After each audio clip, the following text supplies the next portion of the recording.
right, imagine you're all alone piloting a small airplane, thinking about being almost home, and then suddenly your windshield explodes. Wow, that's what happened to a Florida man as a camera in the cockpit recorded everything. Joe Rotes of our ABC station in Fort Myers, Florida, has the story.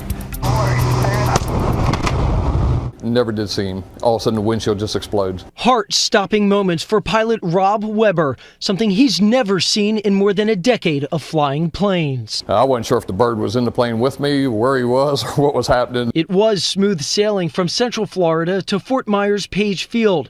Weber radioed in to the control tower when he was just a few miles away from touching down. A few seconds later, all of a sudden the windshield just exploded and stuff was flying everywhere. Watch again in slow motion.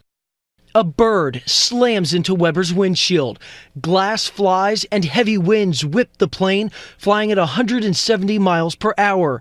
It sends it into a quick shake, but Weber's steady hands take over along with his pilot training. Just fly the frickin' plane. You know, that's a phrase that everybody always tells you. A few moments later, watch as Weber reaches up to check himself, realizing he's been cut on the head. Head bleeds are really bad, and I pulled my hand out, it was just covered in blood, and I was like, oh boy. So I just kept telling the tower, I just need to get on the ground quick. Weber kept the camera rolling, one he picked up just a few weeks back. I've just been playing with it and trying to get used to using it. But he could never predict he'd get this once-in-a-lifetime footage, knowing how lucky he is to be alive after what was a lot more than a close call. If the bird would have come all the way in and if he would have continued and hit me, who knows, if it would have knocked me unconscious. Luckily, that didn't happen.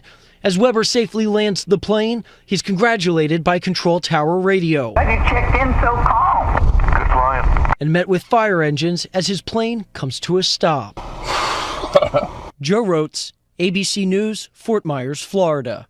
That guy's a cool cucumber. Yeah, unbelievable. Wow. He only had the one cut to his head, because did you see how big those shards of glass were flying right at him? And the shock of it must have been incredible. Yeah, to keep his cool. And it actually, things like this happen often enough. The FAA says that 9,000 birds are reported struck annually by planes in the U.S., and that number keeps going up every year. And they actually believe that the number is higher. It's just that pilots don't report some of the less serious incidents. And deadly.